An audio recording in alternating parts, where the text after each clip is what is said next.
of them, or if we miss like 40% of them. I don't think it's actually that much in practice, but we just need to find enough fragments from this text data set that we have an arsenal of candidates. And it is also fun as you go through songs, accumulating this list of overrides or this list of like words that weren't in the base Carnegie Mellon pronouncing dictionary that we are filling in as we go. You might be able to recognize some familiar songs among these blocks. We've got Oasis, Wonderwall here. We've got We Didn't Start the Fire in this block. We've got a large section devoted to Family Affair by Mary J. Blige. There's some Bohemian Rhapsody over here. And, you know, it's kind of a scrapbook of different unusual pronunciations that I've encountered over the course of this project. Let's do another demo. And for this one, I would like to intentionally choose a song that has a second part. Total Eclipse of the Heart is a karaoke classic that starts with Turn Around, which is sung by a chorus of, I think in the video, it's like a chorus of ghost children, but you will be the chorus of ghost children here. And let's go to our visualizer here and choose Total Eclipse. And for the replacements, I guess I'd like to invite you to take your pick of 3 that I thought might be appropriate for Hope. We have the Panama Papers, a list of company names in the Panama Papers release. Today I went and got, from the Internet Archive, I got Free Software, Free Society, the free software kind of text, or one of the collections of free software. And then there's a third one, Hackers. Yeah, I heard that there was a screening of Hackers. So we have Hackers Dialogue and Hackers Stage Directions as 2 sources. Does anyone have one of those that especially speaks to them that they want to shout out? All right, we're doing Hackers Stage Directions to the tune of Total Eclipse of the Heart. And again, yeah, you will be the first singer here. You will sing The Small Crowd to the tune of Turn Around, and I will sing the rest of it. Okay, here we go.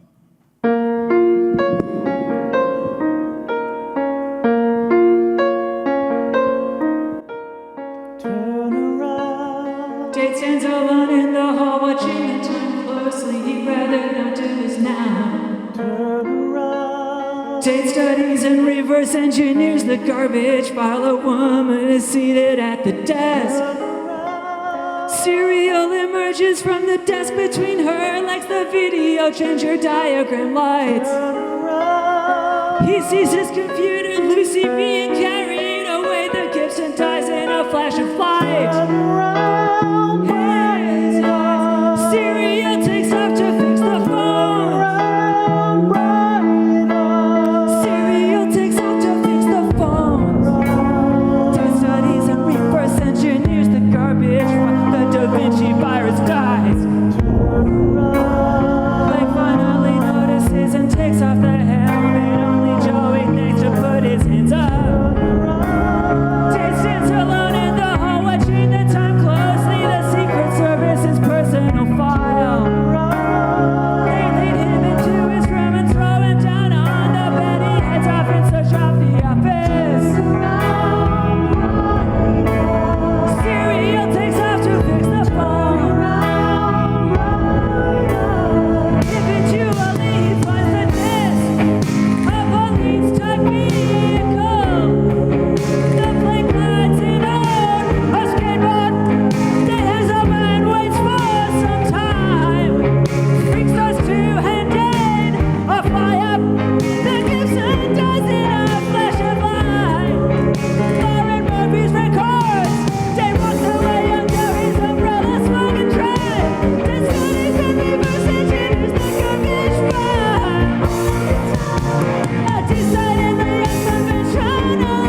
Okay, so that is the premise.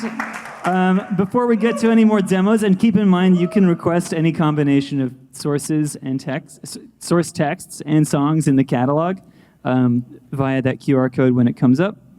But I want to talk a little bit about where does this data come from, and I think this is actually, to me, the heart of the project, is finding out what is accessible, like what can you find in the world or on the web or from each other that's interesting to revisit through this kind of karaoke kaleidoscope lens. So I just want to spotlight a few of the data sets, all of which I think are available to request if you want to. One place is just getting data in the wild on the internet using scrapers or just copying and pasting text yourself. There's a number of Yelp review data sets in the source text catalog that you can choose. And some of those are from, I think maybe 10 years ago, it seemed easier to scrape data from Yelp than it does now. So typically when I think of something I want to get from Yelp now, I'll just go and copy paste a few pages of it. That is actually simpler than trying to figure out how to get around the modern scraping protocols. But yeah, the internet is a good place to find data. Sometimes there are sites on the internet like Kaggle that really specialize in well-structured data that you don't have to do any of the structuring yourself. So with the Yelp, you might need to sort it by star rating and split it into sentences, or just getting the data in the first place is hard. On Kaggle, which is a site for data scientists and often hosts competitions where a company will open source a subset of their data and invite people to do various challenges, like often it's predicting what movie or song or whatever someone will like based on a history of liked movies and songs. They'll do that because they're interested in like leveraging the open source community's smarts to solve one of their company problems. But incidentally, they will publish a bunch of karaoke compatible fragments of text data that we can repurpose. So Quora questions are one of my favorite in the catalog, if you were wondering what to request. And one more note about requests. You can request something for the crowd to sing. You don't have to do it yourself. So if you want to say, like, this is a group sing, or request it as question mark, that's cool too. You can source data from the US government. One of my favorite data sets in the catalog, actually I'll show you this after this review, is Form 1040. And this one we use as a visual text replacement. I'll show you how that works. But yeah, the government is a good source of data. Wikis are great, obviously. People are contributing text to a shared knowledge base. It's very in the spirit of the show. So going to Wikipedia or the Balatro wiki, to name the two most prominent wikis in my life, they're good places to grab some examples to replace things with. One of my favorite data sets in the catalog is this one, Banner Depot 2000, which Yufeng Zhao and Richard Huang curate. They are two data artists based in Seattle and New York. And this is a set of internet banner ads from the early 2000s and late 90s. It's got about 20,000 of these.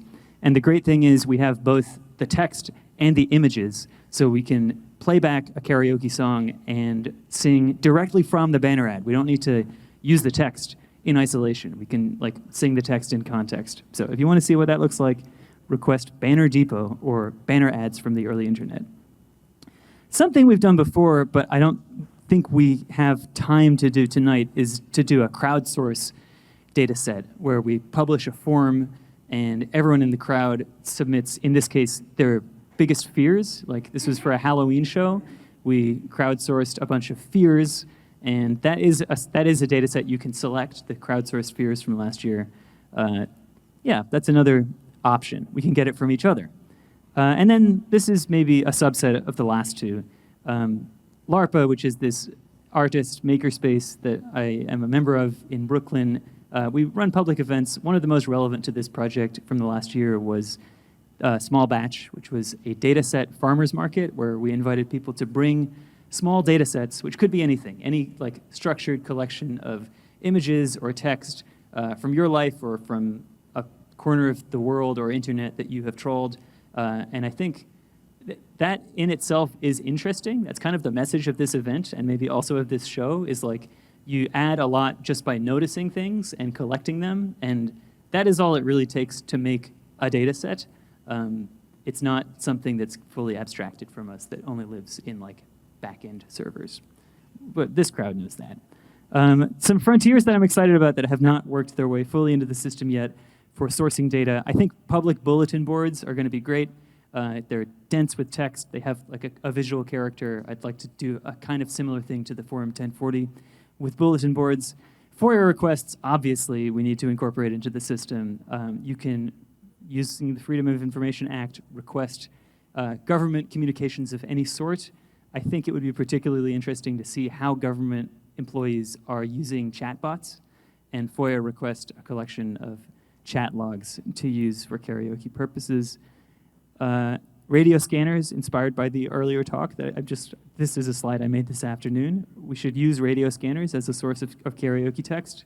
Focus groups, live transcripts of the show, these are all up and coming frontiers in karaoke data acquisition. I'll just do a whirlwind tour of some of the way that the features of this show have evolved over the last year or two. At first, in version 1, this was running in the terminal. This was just the natural language processing stuff happens in complete isolation from the song. And the way the show would work was get a terminal window up, get a browser window up, start playing the song, and then press enter every time I wanted to advance a line. And that really was making karaoke harder. I suppose we've strayed from our core mission, in a sense, if we've made karaoke easier on the host. It's gotten harder in different ways for the audience. Version 2, we moved the karaoke into the browser, but still, or moved the timing away from having to press enter, but it was still 2 windows. Then we moved the audio into the browser and had syllable level timestamps, and we're really moving into the modern age here with a persistent header that showed you what song and text was playing at any given time. And that brings us up to the present day with version 4, where we have the queue in the side rail. You can select a song and a text from these menus at the top. There's a title card. It's really, I mean, this is now ready for the world. You can click on the song to navigate. Those are convenience features. How do we run the show? There is a live show. There's a regular one at Wonderville every 2 months that we often use as like a feature testing ground. This is Wonderville. It's if you don't know about Wonderville, I should tell you about it. This is a excellent space in Brooklyn on the border of Bed-Stuy and Bushwick. It is essentially a rotating museum of DIY arcade cabinets, and it's free to the public. It's a bar as well, so it's a bar attached to a DIY arcade. And they have shows, including robot karaoke every other month. Here's this QR code that you can use to sign up again. That's the last time I pointed out. And if you do follow that QR code, you will see this list of songs, this list of texts, and then the option to enter your name or request a group sing. There are some upcoming shows for robot karaoke, not just at Wonderville, but also at game dev stalwarts Boshi's Place. I don't know if there are any Boshi's Place heads in the crowd. And then I'm going to San Francisco and Seattle later this month for some shows at PAX and at Gray Area in San Francisco. Okay, Demo 3+, this is where I hope you come in and we'll have at least some suggestions that we can sing through. If not, you're also welcome to come up and ask questions. So I'll end the walkthrough there and say thanks, but we have a show to get to. So thank you.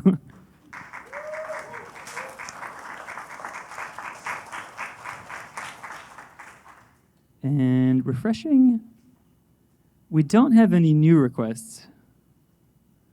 So, we have someone walking up to a mic. Is this a question or a request? It's a question. Yeah, go for it. Just curious, how do you do the syllable calculation?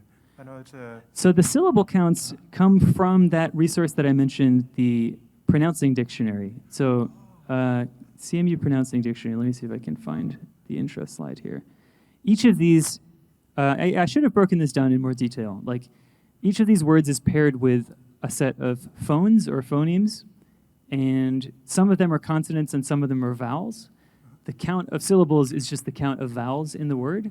And you can't have words where it's like ambiguous, whether it's one syllable or two. So it might be like fire. You can say it as like one, fire, or you can say it as fire. And that, it's pretty subjective. You might say, in this song, it's working as two syllables, so I'll treat it as two. But usually the CMU's first pronunciation is the most dominant one, or the most prevalent one. So it's a pretty good first pass. Yeah, thank you. Yeah, this is amazing. Thank you. In the text that you're using to replace the lyrics with, what do you have to do to make phrases or sentences? So the question is, what do you have to do to make phrases or sentences out of the text? I think it's more like we're cutting down a text that starts, you take the full text and you break it up into phrases.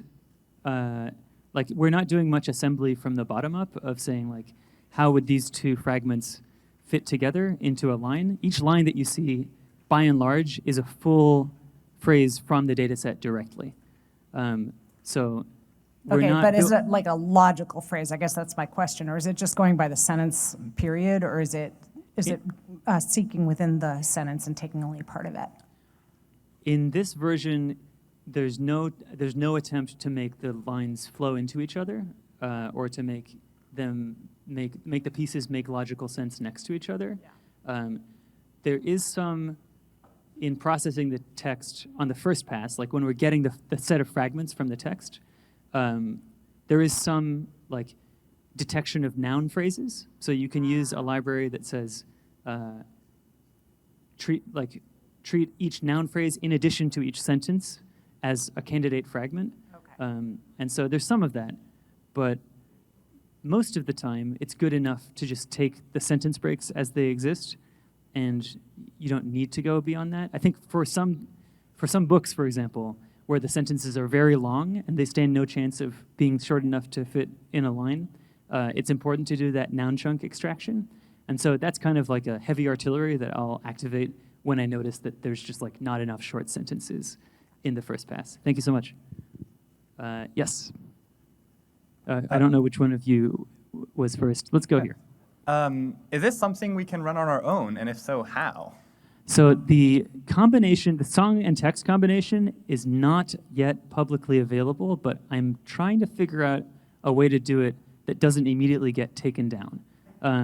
I think that right now the most promising thing to me seems to be open sourcing the data standard that is like the way the song text and the lyric and the replacement lyrics connect to each other, and then also open sourcing as many of the data sets as I can. I think the song part, even though there's a strong case in my mind that this is transformative reuse and completely legal if you had the resources to argue it, I think that there's a part of me that's wary of putting up song lyrics in any form on a publicly hosted site. So it's something I'm thinking through. If you have thoughts about like how to approach that issue of like releasing a copyright proof or like a copyright, common sense version of this, talk to me after. Thank you. That's what I was going to ask. Oh, okay, great. Two birds with one stone. Yes, go for it. Oh, yeah, sorry. Could you go to the mic? Oh, I'm sorry, could, yes. Oh, thank you. Oh, thought over sound Awesome. man. Thank you, sir. What's stopping you from using the resources we already have? We have lawyers and we have the EFF right here. I think it's just this. There shouldn't be anything stopping you. Not having talked to them yet. Yeah. Okay, I'll do anything I can to help you. Hi, my name is Pam. I'm the daughter of an electrical engineer and an honor scholar myself from Rutgers. Amazing. I can do almost anything. Thank you. Including my little Rock on. Any interest in extending into translingual sorts of songs? Because I can bet a lot of people would love to sing Gangnam Style mixed up into English. Oh, we do in fact have some Mandarin songs and some Mandarin text data sets. I don't know if anyone speaks Chinese, but we have simplified Chinese, or actually I don't speak Chinese, so I do not know. But one convenient thing about this particular transliteration is you don't need a pronouncing dictionary to count the syllables in a language where each character is one syllable.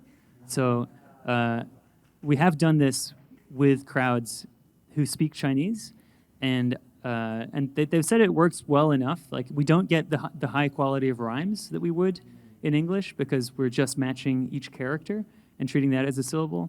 I think that there are also increasingly there are resources for pronouncing different languages emerging that are as stable as the CMU.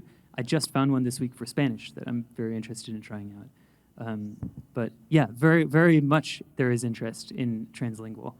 We can try one if you request it. I don't do Chinese. I could do Japanese, though. I mean, great. Okay. Hey. Hello. Hi. Great live demo. I was wondering if you could talk about how you choose songs and data sets. Sure.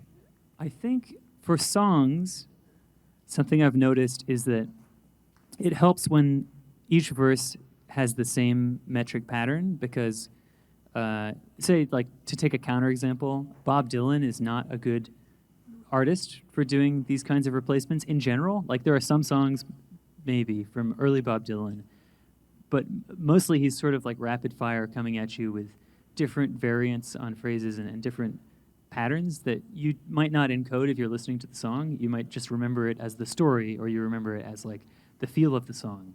I think that a lot of rap is that way too. Like, maybe there's also an era of rap. Like, Tribe Called Quest might work. I think Kendrick Lamar would be really difficult because they, like, all Kendrick songs are playing with meter from verse to verse. So I think stable and memorable lines that are sort of earworms are a good recipe for a song. And I think for text, I really love reviews. And I've often thought about, like, what makes reviews such good data sets. We haven't done any yet, but we should do negative Glassdoor reviews, I would propose, if we have time for another song. And I think one reason that works is, like, they're in a format that's trying to get as much out as possible in a compact space. So, and they're also emotional. So if you pair, like, an emotional data set, like negative reviews of places that people are forced to spend all of their time, with a song that's about, like, a breakup or a bad relationship, it often goes really well because there's, like, that alignment. So there's also a kind of, aside from choosing ones that are good on their own, there's also, like, a sort of pairing of text and song. Like, we need to hire a sommelier to take this art form to the next level. Good question. Thank you. So I'm going to be drunk with power for a second, and I'm going to abuse this to ask my question. Go for it. Weird Al is actually really well known for reaching out to the artists that he parodies and gets their buy-in before actually publishing work. Have you managed to reach out to any artists and gotten their thoughts on this? Because I'm very curious to know what they would think of this. That's a great question. I haven't talked to any of the artists on this list. Maybe that's... I don't think that I had the opportunity and declined it. Yeah, I know what labels would say. To be clear, my question is not about whether or not the labels or the people who make money give a fuck about this. Yeah. It's more about whether or not the artists themselves would be tickled by it or if they would be averse to it. Yeah, no, it's a good question. I bet that there would be all kinds of reactions. I think one thing that helps this project is that it's like, it's not trying to make money off of it. It's just public shows. And I think a label would probably say that they don't care about that. I'd love to, if anyone knows any of these artists, love to talk to those artists. Yes. Oh, yes. Okay, go for it. I just wanted to let you know that I think there's like 18 requests under the demo show Oh, ID. no. So, It was under demo show. yeah, so I just wanted to let you know that. That's a great... and some people still manage to figure out how to request it over here. And I just wanted to apologize for missing your demo. Could you play another song? Oh, we're going to play some songs. Oh, good. Thank you. All right, let's do it. Oh, my God. Okay, so the lesson here is one of those QR codes turned out to link to the demo show, and that's my fault. Okay. We won't get to all of these songs, so I'm going to go through and I'm going to have to exercise some executive judgment here.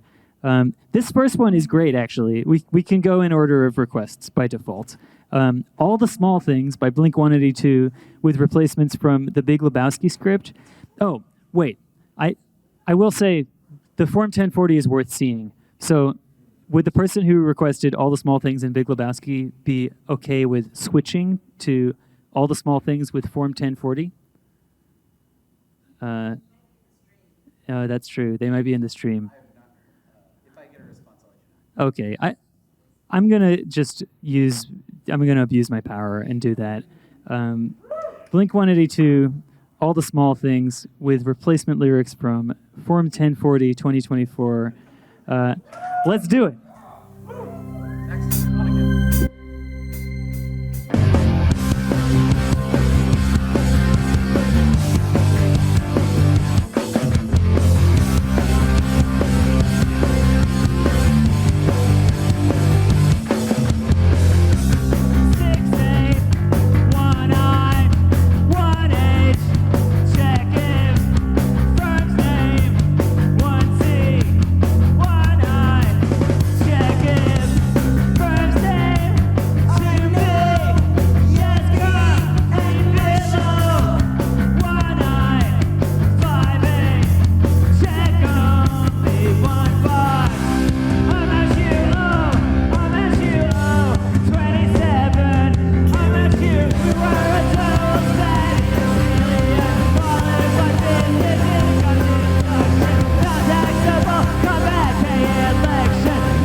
Oh yeah, they're all better than the original. Oh wait, no, we don't do it again.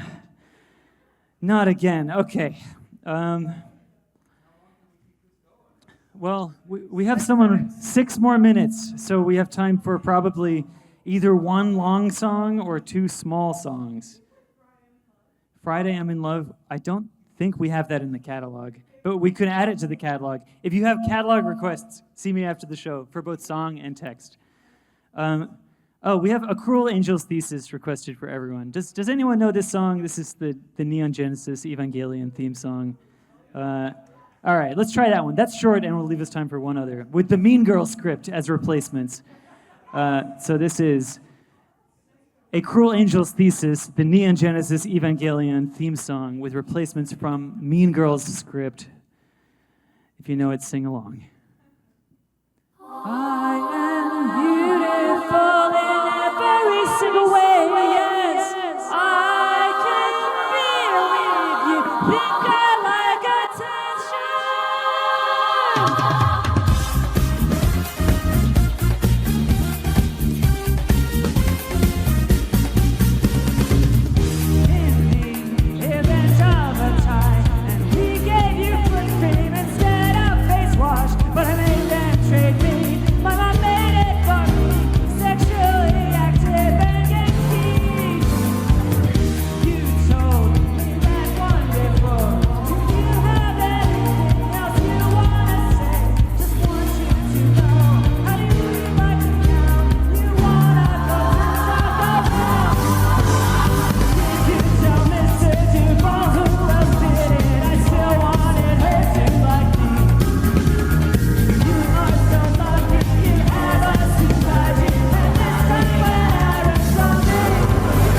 Okay, one more, and we'll choose a short one. One more short one. There's a lot of long ones. Okay. Mr. Blue Sky is too long. Islands in the Stream. Did you see the Rainbow Connection? Rainbow Connection is a good closer. Let's do that. Where's that? Rainbow Connection, scroll up. Oh. It's to OK Cupid profile. Oh, yeah. Okay, we have two Rainbow Connections. One is Arrowwood trip descriptions, and the other one is OkCupid profiles. Let's do the OkCupid. That's a good feel-good one. Arrowwood trips we can leave for another day. Thank you so much. It's been a great crowd. And yeah, talk to me if you have suggestions for any part of this, specifically the text data sets. That's where I'm really trying to get new additions to the catalog these days. Okay, Kermit the Frog, take us home.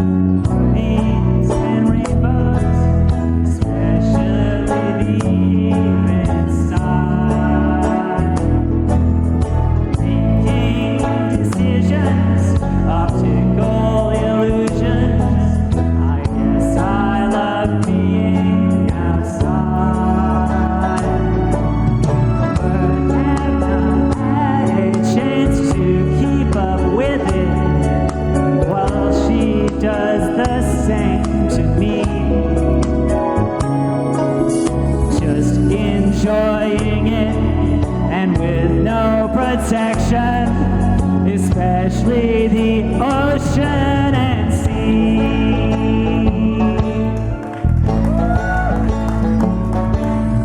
Attempts to find a niche that we were all actors or playing drums or guitar. Hi everyone I met, if you can believe it. Violin and guitar, or scuba diving. You guys are amazing, and I'm shining by being me.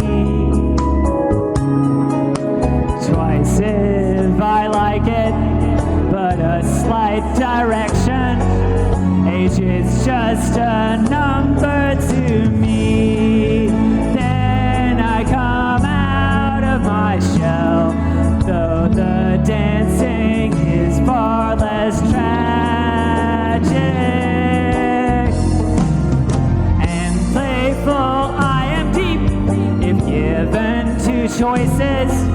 I'm Nick, but Nick, you exclaim. Straight out of the ground, vintage travel trailers. So if you want to catch a game, closer friends than many, I can't believe it, are as tall as they claim to be. But when you get it, and with no protection, and some fun and garbage TV, for flavor, it's good for some. I hate Java anyway. Oh.